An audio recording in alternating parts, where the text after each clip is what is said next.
உயிரோடு தமிழோடு இணைந்திருக்கிறீர்கள். ILC தமிழ் உயிரோடு தமிழில் அன்றர்களே உலக நார்வல் நிகழ்ச்சியில் இணைந்திருக்கிறீர்கள். உலக நார்வல் நிகழ்ச்சியில் பிரித்தானியாவிலிருந்து போரியல் ஆய்வாளர் அரசு அவர்கள் இணைகின்றார். வணக்கம் அரசு அவர்களே. வணக்கம் நானி. அனைத்துலக உயிரோடு தமிழ் உறவுகளுக்கு அன்பு வணக்கம்.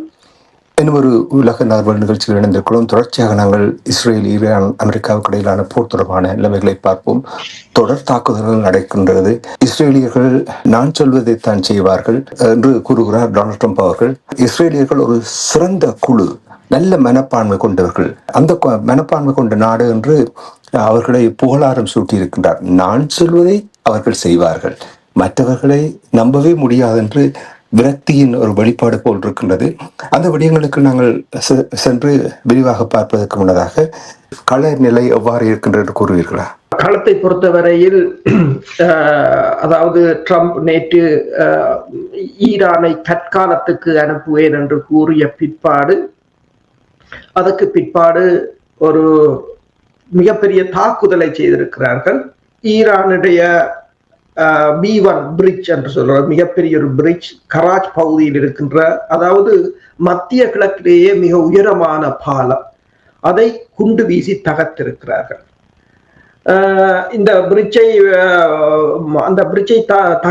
தகர்த்தது ஒரு உட்கட்டுமானத்தை அழிப்பதான ஒரு முயற்சி. அதற்கு அப்பால் நீங்கள் பார்த்தீர்கள் என்று சொன்னால், ஈரான் நேற்று இரவு ஜோர்டான் மீது மேற்கொண்ட தாக்குதல், அந்த ஏவுகணை விழுந்ததை பல ஊடகங்கள் போட்டிருந்தன. ஒரு கடும் சேதமாகத்தான் அந்த ஏவுகணை மிக வேகமாக விழுந்தது மட்டுமல்லாது அந்த இடம் முழுக்க தீப்பற்றி எரிந்ததை பார்க்கக்கூடியதாக இருந்தது. இப்போது கூறுகிறார்கள் ANTPY-2 என்ற ரடார் அங்க அழிக்கப்பட்டிருப்பதாகவும், அதே சமயம் அந்த தளத்தில் இருந்த அமெரிக்காவின் ஜெட்டுகள், விமானங்கள் அளிக்கப்பட்டதாகவும் கூறப்படுகின்றது. இதனிடையே இன்று குசைம் தீவு பகுதியில் வைத்து அமெரிக்காவோ அல்லது இஸ்ரேல், இந்த நாட்டிலிருந்து அவர்கள் கூறவில்லை, ஒரு விமானம் ஒன்றை சுட்டிருக்கிறார்கள் ஈரானியர்கள். 9DEY சாம் என்ற புதிய ஏவுகணை தான் அதுக்கு பயன்படுத்தப்பட்டதாக கூறப்படுகின்றது. இந்த ஏவுகணையை பயன்படுத்தி அமெரிக்காவின் AGM-114RZ என்ற கெல்ஃபயர் ஏவுகணையையும் MQ-9 ராப்டர் ரக 2 விமானங்களையும் சுற்றிருக்கிறார்கள், வீழ்த்தியிருப்பதாக கூறப்படுகின்றது. அதே நேரம் இந்த பாலத்தை அடித்த பிற்பாடு ஈரான் ஃபட்டார் ரக ஏவுகணையை, ஹைப்பர்சோனிக் ஏவுகணையை இஸ்ரேலின் மையப்பகுதியில் டெல் அவியின், அதாவது இந்த பெட்ரா டிப்கா என்ற பகுதி, அந்த பகுதியில் இருந்த மிகப்பெரிய ஒரு தொழில்நுட்ப நிறுவனம் மீது ஏவி இருக்கின்றது. அந்த ஏவுகணை விழுந்ததையும் பல ஊடகங்கள் போட்டிருக்கிறார்கள். அது போன வேகம், அதில் எந்தவித தடையும் இல்லை, எந்தவித எதிர்ப்பு ஏவுகணையையும் யாரும் ஏவவில்லை. அது நேரடியாகவே போய் இலக்கை தாக்கி இருக்கிறது. மிகப்பெரிய வெடிப்பதர்வு கேட்டிருந்தது. அதற்கு பிறகு அந்த கம்பெனி கடும் சேதமாக இருந்ததையும் தற்போது மீட்பு பணிகள் இடம்பெறுவதையும் காணக்கூடியதாக இருந்தது. ஹிஸ்புல்லாக்களும் பீனா பகுதி மீது, அதாவது வடக்கு இஸ்ரேலில் இருக்கிற பீனா பகுதி மீது ஏவுகணை தாக்குதல்களை நடத்தியிருந்தார்கள். 2 காயம் என்று இஸ்ரேல் கூறியிருக்கின்றது. அதே சமயம் அமெரிக்காவின் பக்தாட்டில் இருக்கின்ற, அதாவது ஈராக்கின் தலைநகர் பக்தாட்டில் இருக்கின்ற அமெரிக்காவின் லாஜிஸ்டிக் சென்டர் என்ற இடமும் தாக்கப்பட்டிருக்கின்றது. மேலும் இதே சமயம் ஈரான் விங் லூங் 2 என்ற ஆளில்லாத தாக்குதல் விமானம் 2ஐ சுட்டு வீழ்த்தி இருக்கின்றது. ஆனால் இந்த விமானம் சீனாவின் உற்பத்தியானது. இதை சவுதி அரேபியாவும் UAE தான் பயன்படுத்துவதுண்டு. அப்ப இப்ப எல்லோரும் கேட்கிறார்கள், அதாவது சவுதி அரேபியாவும் UAE-யும் இந்த தாக்குதலுக்கு இறங்கி விட்டதா என்ற கேள்விகளும் இருக்கின்றது. அதே சமயம் இதுவரையில் ஈரானில் 2076 பேர் கொல்லப்பட்டிருப்பதாகவும் 26,500 பேர் காயமடைந்திருப்பதாகவும் கூறப்படுகின்றது. அதே சமயம் நீங்க பாத்தீங்கன்னு சொன்னால், இந்த UAE-ல இருக்கின்ற ஒராக்கிள் என்ற அமெரிக்காவின் நிறுவனம் தாக்கப்பட்டிருக்கின்றது என்று. அமேசான் நிறுவனத்தின் டேட்டா சென்டர் பஹ்ரைனிலும் தாக்கப்பட்டிருக்கின்றது, துபாயிலும் தாக்கப்பட்டிருக்கின்றது. நேற்று ஈரான் உருக்கு தொழிற்சாலை தாக்கப்பட்ட பிற்பாடு ஈரான் கூறியிருந்தது இந்த வெளிநாட்டு நிறுவனங்களை தாக்குவோம் என்று சொல்லி. இங்கு மட்டுமல்ல, இப்ப ஐரோப்பிய நாடுகளிலும் பிரான்சிலும் வந்து சிட்டி பேங்கை தாக்கி முற்பட்டதாக கைது செய்யப்பட்டிருந்தார்கள் சிலர். அதுக்கு பிறகு அங்கிருக்கின்ற வெளிநாட்டு வங்கிகள், அமெரிக்க வங்கிகள் தங்கள் ஊழியர்களுக்கு பாதுகாப்பாக இருக்கும்படியும் அல்லது வீட்டிலிருந்து வேலை செய்யும்படியும் கூறியிருப்பதாக கூறப்படுகிறது. உங்களுக்கு தெரியும், நாங்கள் காலையில் கதைக்கும் போது கதைத்திருந்தோம், அமெரிக்காவில ஒரு பைப் லைனும் தாக்கப்பட்டிருந்தது என்று சொல்லி. அதாவது இந்த போரை பொறுத்தவரையில் உலகம் எங்கும் மெல்ல மெல்ல விரிவடைந்து கொண்டு போவது போலதான் தெரிகின்றது. இஸ்ரேலை பொறுத்தவரையில் இஸ்ரேலும் அமெரிக்காவும் தொடர்ந்து ஈரானின் இலக்குகளை தாக்கி வருவதாகவும் 100க்கும் மேற்பட்ட ஏவுகணைகள் மற்றும் ஆளில்லாத தாக்குதல் விமானங்களின் உற்பத்தி நிலையங்களை தாக்கியதாகவும் கூறியிருக்கிறார்கள். ஆனால் ஒரு சில படங்களை மட்டும்தான் வெளியிட்டிருக்கிறார்கள். இந்த பிரிட்ஜ் மீது நடந்த தாக்குதலை வந்து ட்ரம்ப் வந்து தனது சமூக வலைத்தளத்தில் பகிர்ந்திருக்கின்றார். ஆனால் அது வந்து உண்மையில் என்னென்று சொன்னால் ஒரு நாட்டின் ஒரு பாலத்தை, அதான் கூறுகிறார்கள் என்று சொன்னால், உங்களோட அந்த மக்களுடைய வரி பணத்தை எடுத்துக்கொண்டு போய் ஒரு நாட்டின் பாலத்தை தகர்ப்பதுதான் தொழிலாக என்ற கூட பலர் கீழே கேள்வியை எழுப்பியிருக்கிறார்கள். கொஞ்சம் விரிவாக பார்க்கலாம் என்று நான் விரும்புகிறேன். இப்ப நீங்கள் கூறிய அந்த பாலம் கட்டி கொண்டிருந்த அந்த பாலத்தின் மீது அமெரிக்காவுடைய தாக்குதல் அவர்களுடைய அந்த தாக்கத்தை ஏற்படுத்தி ஈரானை காசா மாதிரி இயங்க வைக்க முடியாமல் இருக்கின்ற விரக்தியின் ஒரு வெளிப்பாடு என்று கூறுகிறார்கள். அதே போல்தான் ஈரானுடைய வெளிவிவகார அமைச்சரும் கூட அப்பாஸ் அரக்ஷி அவர்கள் கூறியிருக்கின்றார், ஒரு தார்மீக சரிவின் அறிகுறியாக இருக்கின்றது என்று கூறியிருக்கின்றார். இப்ப உங்களுக்கு தெரியும், பழமையாக நீங்கள் பார்த்தீர்கள் என்றால் பொதுமக்களுடைய கட்டிடங்கள், பொதுமக்களுடைய தளம், இதே ஏன் இப்ப ஒரு சில நாடுகள் அமெரிக்கா இஸ்ரேலுடைய இந்த தாக்குதல் தொடர்பாக தங்களுடைய கண்டனங்களை வெளிப்படுத்தினாலும் ஏன் உலகளாவிய ரீதியில் இவ்வாறான ஒரு நிலைமையை கட்டணத்தை வெளிப்படுத்தி அதை தடுத்து நிறுத்த முடியாமல் இருப்பதற்கு காரணம் என்ன? ஏன் நான் அதை கேட்கின்றேன் என்றால், இதே நிலைமைதான் அரபு நாடுகளில் நடைபெற்றது. அமெரிக்காவுக்கு தளங்களை கொடுத்து கொண்டிருந்தார்கள். இப்பொழுது அமெரிக்கா தளங்கள் மீது தாக்குதல் நடத்தின பின்புதான் அரபு நாடுகள் எல்லோரும் விழித்தெழுந்திருக்கின்றார்கள். அது எங்களுடைய பாதுகாப்பு இல்லை, அவர்களுடைய பாதுகாப்பு என்று இப்பொழுது கூறுவதும், இப்ப அவர்களும் இப்ப நீங்கள் சொன்னீர்கள், சவுதி அரேபியா மற்றும் யுஏஇ போன்ற நாடுகள் திருப்பி தாக்குதல் செய்ய போறார்கள் என்றால் ஒன்றும் செய்ய முடியாத ஒரு கட்டத்துக்கு வந்திருக்கிறார்கள். இப்ப நீங்கள் கூறினீர்கள், பிரான்சிலும் சில பகுதிகளில் தாக்குதல் நடந்திருக்கின்றன்னு சொன்னால், இது உண்மையாக இனித்தான் இந்த போர் விரிவடைய போகின்றது என்று நீங்கள் அவதானிக்கிறீர்களா, அல்லது இது உச்சக்கட்டத்துக்கு போய் முடிவுக்கு வர போகின்றது என்று நம்புகிறீர்களா? நீங்கள் சொல்வது போலதான். என்னென்று சொன்னால், இப்ப பேட்ரியாட் ஏவுகணையை தென் கொரியாவில் இருந்து எடுத்தார்கள். பிறகு போலந்திடம் கேட்டார்கள். அப்ப போலந்திடம் கேட்ட போது ஒரு கேள்விதான் எழுந்தது, என்னென்றால், எல்லா நாடுகளையும் விட இஸ்ரேலின் பாதுகாப்பு தான் முக்கியமா? போலந்து கொடுக்க வேண்டும் இஸ்ரேலின் பாதுகாப்புக்கு, தென்கொரியா கொடுக்க வேண்டும் இஸ்ரேலின் பாதுகாப்புக்கு என்றால் மற்ற நாடுகள் யார் என்ற கேள்வியை இப்போது எல்லா நாடுகளும் கேட்க தொடங்கி இருக்கின்றன. அதே போலதான் நீங்கள் கூறியது போல சவுதி அரேபியா, கட்டார் எல்லாத்திலும் வைக்கப்பட்ட ஏவுகணைகள் இஸ்ரேலின் பாதுகாப்புக்கே தவிர அவர்களின் பாதுகாப்புக்கு இல்லை என்பதை அவர்கள் இப்போது உணர்ந்து கொண்டிருக்கிறார்கள். நீங்கள் கூறியது போலதான் இந்த தாக்குதலை ஈரான் வெளிவார அமைச்சர் கூறியிருக்கின்றார், மோரல் கொலாப்ஸ் என்று சொல்லி. இவர்களின் மனநிலை, அதாவது இவர்களின் மன வலிமை வீழ்ந்து விட்டது. அது எனவேதான் இப்படி பாலங்கள், நேற்று உங்களுக்கு தெரியும், பாஸ்டர் சென்டர் என்று சொல்லி ஒரு 1920 கட்டின மெடிக்கல் ரிசர்ச் சென்டரை தாக்கினார்கள். இதுவரையில் 600 பாடசாலைகள் தாக்கப்பட்டிருக்கின்றன, எத்தனையோ மசூதிகள் தாக்கப்பட்டிருக்கின்றன. ஈரான் ஐக்கிய நாடுகள் சபையின் யுனெஸ்கோவில் ஒரு முறைப்பாட்டை கொடுத்திருக்கிறது. ஒரு புராதனமான தமது யுனெஸ்கோவால் அங்கீகரிக்கப்பட்ட நிலையத்தை கூட தாக்கி அளித்திருக்கிறார்கள். இதற்கும் அவர்கள் யாரையும் மதிப்பதில்லை, எந்த சட்டங்களையும் மதிப்பதில்லை. இது இன்று நீங்கள் கூறுவது போல இவர்களை ஏன் ஒருவரும் கேட்பார் இல்லையோ என்று கூறுவது போல இது இன்று நேற்று இல்லை. இது தொடர்பாக இந்த அல் ஜசீராவில் சாரு கஸ்தூரி என்றவர் ஒருவர் ஒன்று எழுதியிருக்கிறார். அவர் என்ன எழுதியிருக்கிறார் என்று சொன்னால், கற்காலத்துக்கு திரும்புதல், இனப்படுகொலை அச்சுறுத்தலை பயன்படுத்திய அமெரிக்காவின் மரபு என்றுதான் கூறுகிறார். இது இன்று நேற்று நடப்பதில்லை. அமெரிக்காவின் மரபு இது. ஆனால் இது மாறப்போகிறது, இது மாற்றப்பட வேண்டும் என்பதுதான். அப்ப அவர் கூறுகிறார், புதன்கிழமை அமெரிக்க மக்களிடம் ஆற்றிய உரையில் ஜனாதிபதி ட்ரம்ப் தற்போது 5வது வாரத்தில் இருக்கும் போரை முடிவுக்கு கொண்டு வர வாஷிங்டனில் நிபந்தனைகளை பூர்த்தி செய்யும் ஒரு ஒப்பந்தத்திற்கு ஈரான் ஒப்புக்கொள்ளாது விட்டால் அந்நாட்டை மீண்டும் கற்காலத்துக்கு கொண்டு செல்வதற்காக குண்டு வீசி தள்ளுவதாக அச்சுறுத்தி இருக்கிறார்.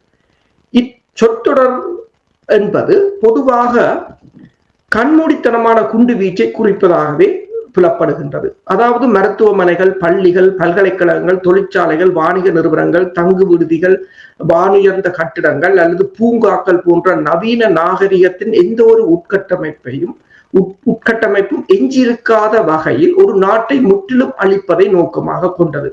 அமெரிக்காவின் நட்பு நாடான இஸ்ரேல் காசாவில் பெரும்பாலும் செய்தது போல அத்தகைய ஒரு செயல் மேற்கொள்ளப்பட்டால் அது சர்வதேச சட்டத்தின் கீழ் இனப்படுகொலையாக கருதப்படும். ஆனால் இந்த அச்சுறுத்தலும் சரி, இந்த கண்மூடித்தனமான குண்டுவீச்சு நடத்துவதற்கான அமெரிக்காவின் விருப்பும் சரி புதியவை அல்ல.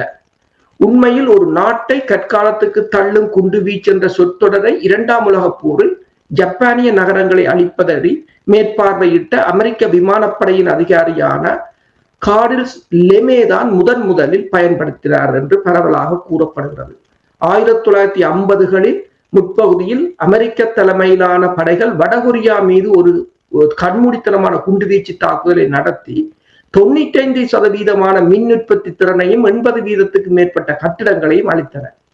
அதன் பின்னர் தென்கிழக்காசிய நாடான வியட்நாமில் போர் நடந்து கொண்டிருந்த போது அந்நாட்டை கற்காலத்துக்கு தள்ளும் வகையில் அமெரிக்கா குண்டு வீச வேண்டும் என்று லெமே தனது நினைவு குறிப்பில் வாதிட்டார். 1972 அமெரிக்க ஜனாதிபதி ரிச்சர்ட் நிக்சன் வட வியட்நாம் மீது ஒரு கண்மூடித்தனமான குண்டு வீச்சை நடத்த உத்தரவிட்டார். இது அமெரிக்க மக்களுக்கு கிறிஸ்துமஸ் குண்டு வீச்சு பிரச்சாரம் என்று பரிசு பொட்டலம் போல வழங்கப்பட்டது. மேலும் செப்டம்பர் 11 தாக்குதலுக்கு பிறகு தலிபான்களுக்கு எதிரான போரில் பாகிஸ்தான் சேராது விட்டால் அந்நாட்டை கற்காலத்துக்கு தள்ளும் வகையில் குண்டு வீசி தள்ளுவதாக அமெரிக்காவின் அன்றைய ஜனாதிபதி புஷ் அச்சுறுத்தியதை அப்போதைய பாகிஸ்தானின் ஜனாதிபதி பார்வேஸ் முஷ்ரப் உறுதிப்படுத்தியிருந்தார் என்று கூறப்படுகிறது. அப்ப இது காலங்காலமாக இவர்கள் செய்து கொண்டு வந்தது.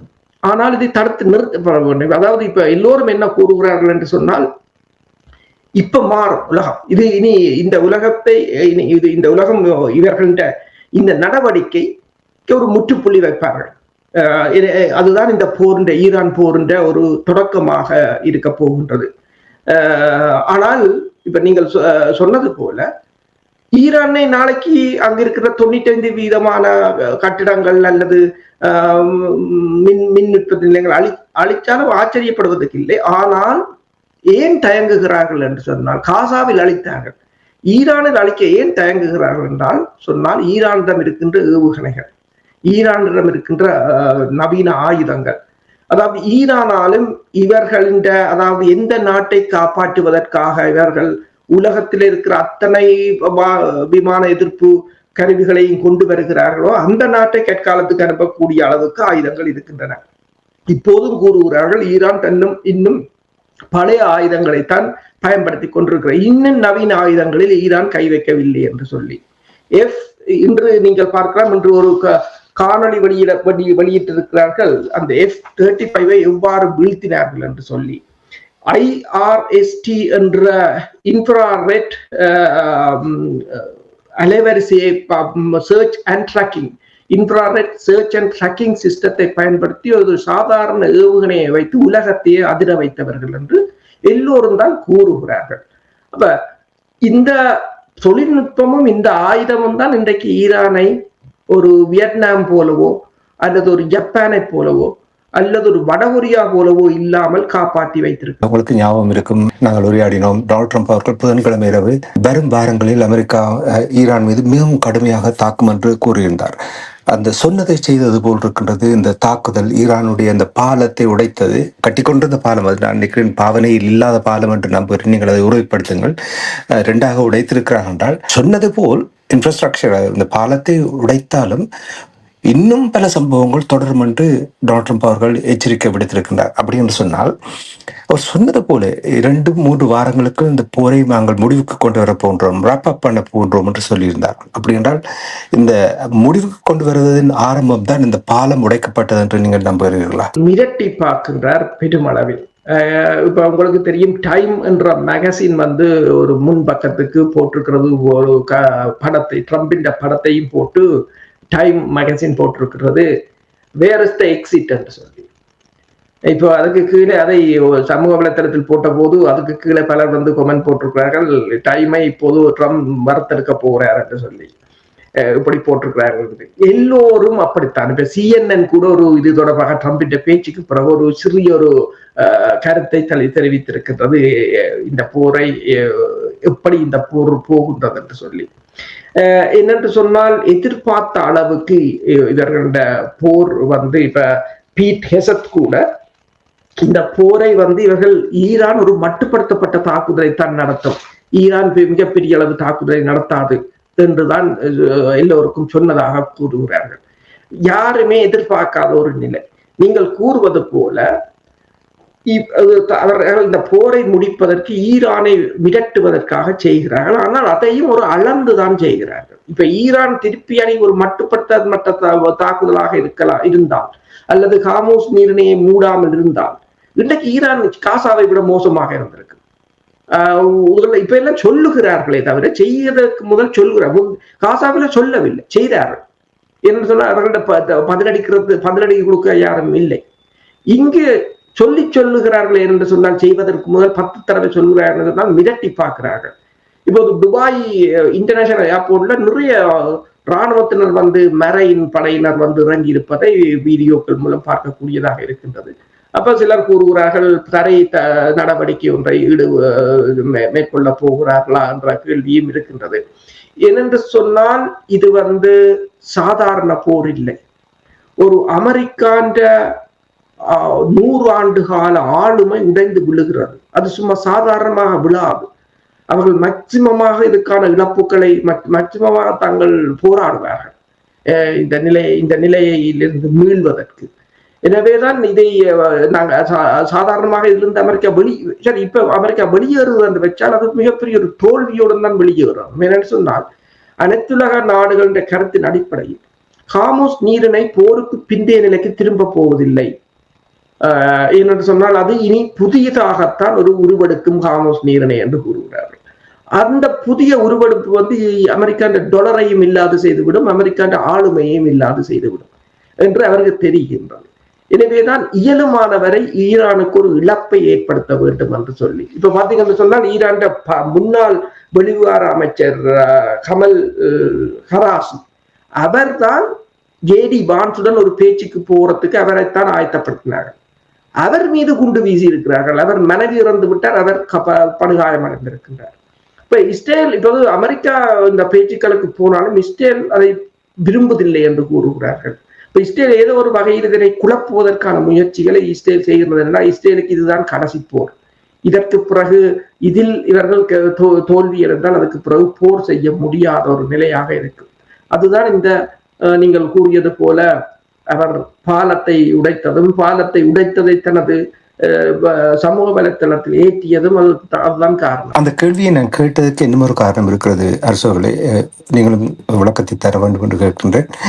அதாவது இஸ்ரேல் அமெரிக்காவிடம் ரஷ்யாவின் ஐநா தூதுவர் அவர்களுக்கு அறிவுரை வழங்கியிருக்கிறார் என்று சொன்னால், நெருப்போடு விளையாடாதீர்கள், நிறுத்துங்கள் என்று கூறியிருக்கின்றார். நான் கேட்டதுக்கு காரணம் என்னவென்றால், கொஞ்சம் விரிவடைந்தால் இது நிச்சயமாக ஒரு பெரிய ஒரு உலக போரின் ஒரு உச்சக்கட்டமாக மாறுவதற்கான வாய்ப்பு இருக்கிறது. அதை உடனடியாக நிறுத்துங்கள் என்று ரஷ்யா இந்த அறிவுறுத்தலை வழங்கி இருப்பது போல் தருகிறது. அதில் எவ்வளவு உண்மை இருக்கிறது? உண்மைதான். நீங்கள் சொல்வது போல இந்த போர் வந்து நாங்கள் நினைப்பது போல இல்லை. இப்படித்தான் 2வது உலக போரும் மெல்ல மெல்ல ஒரு நாடுகள் 2 நாடுகளுக்கு பரவி எல்லா நாட்டுக்கும் பரவியது. அது 2வது உலக போரா வரும் வரையிலும் பலருக்கு தெரியாது நாங்கள் ஒரு உலக போருக்குள் இருக்கிறோம் என்று சொல்லி. அவ்வாறான ஒரு நிலைதான். நேற்று பெலாருஸ் அரசு தலைவர் சொன்னதை நாங்கள், லுகசங்கோ சொன்னதை நாங்கள் இங்கு குறிப்பிட்டிருந்தோம். அதாவது அமைதிக்கு இப்ப எனக்கு நேரம் இல்லை, நான் போருக்கு தயாராகி கொண்டிருக்கிறேன், அதைத்தான் அவர் கூறினார். எல்லாரும் அதுதான். இப்ப ரஷ்யா இன்று சீனா சொன்னதும் அதுதான். உடனடியாக இந்த சட்டவிரோத போரை நிறுத்துங்கள் என்றுதான் கூறுகிறது என்றால் எல்லோருக்கும் தெரிகிறது. அதாவது இந்த போர் எல்லை கடந்து போய்கொண்டிருக்கிறது. யாரும் கட்டுப்படுத்த முடியாத நிலையை நோக்கி போய்கொண்டிருக்கிறது. மாறி மாறி அடிக்கிறார்கள். யாரையும் எதிலும் ஒரு தனிவில்லை. ஒவ்வொரு நாளும் இன்னும் இன்னும் பேர்ஸ்டாக போய்கொண்டிருக்கிறது. அப்பப்ப சும்மா பேச்சு நடக்க போறது, கால்வாயை திறக்க போகிறோம் என்று சொல்லி இந்த எண்ணெய் விலைகளையும் பங்கு சந்தையும் ஏற்றி இறக்குகிறார்களே தவிர அதற்கங்கால் எதுவும் இல்லை. இப்ப தென்கொரியா என்ன கூறியிருக்கிறது என்று சொன்னால், ஒரு சொட்டு எண்ணெய் ஒயிலையும் நீங்கள் கவனமாக பாவியுங்கள். எல்லோருக்கும் விளங்குகிறது நாங்கள் எங்கே நிற்கிறோம் என்றது எல்லோருக்கும் விளங்குகிறது. நீங்கள் சொன்னது போலதான் ரஷ்யா அதைத்தான் கூறுகிறது. என்னென்று சொன்னால், அணு ஆயுத போரில் தான் அது வந்து முடியும் என்ற ஒரு நிலையாகத்தான் இருக்கின்றது. ஈரானை அணு ஆயுத இன்றைக்கு ரஷ்யா கேட்டிருக்கிறது ஒரு 24 மணி நேர போர் நிறுத்தத்தை கேட்டிருக்கிறது ஈரானில் தங்கட அந்த புஷர் பகுதியில். ஏனென்றால் அங்கு இருக்கின்ற தமது பணியாளர்களை வெளியேற்றுவதற்காக ரஷ்யா கதைத்திருப்பதாக கூறப்படுகிறது. இப்ப ரஷ்யாவின் அதிபர் சவுதியின் அதிபருடன் பேசி இருக்கின்றார். அதே நேரம் ரஷ்யாவின் வெளிவார அமைச்சர் ஈரான் வெளிவார அமைச்சருடன் பேசி இருக்கின்றார். ஆனால் ரஷ்யாவோ சீனாவோ ஈரானை எந்த ஒரு தருணத்திலும் விட்டுக் கொடுக்க அவர்கள் இணங்கவே இல்லை. அவர்கள் ஈரான் செய்வது சரி என்றுதான் கூறுகிறார்கள். ஈரான் ஹார்மூஸை மூடியதற்கு நீங்கள் தான் காரணம் என்றுதான் கூறுகிறார்கள். அதுதான் உண்மை. அதுதான் உண்மை. இப்ப மேற்குலக நாடுகள் கூறுவது போல அல்ல.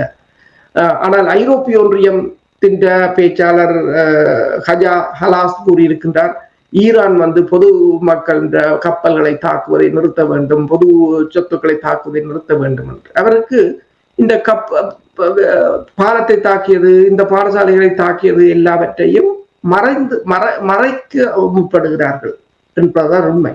ஆனால் நீங்கள் சொன்னது போல இந்த போர் ரஷ்யாவும் கூறுவதும் அதுதான், சீனா கூறுவதும் அதுதான்.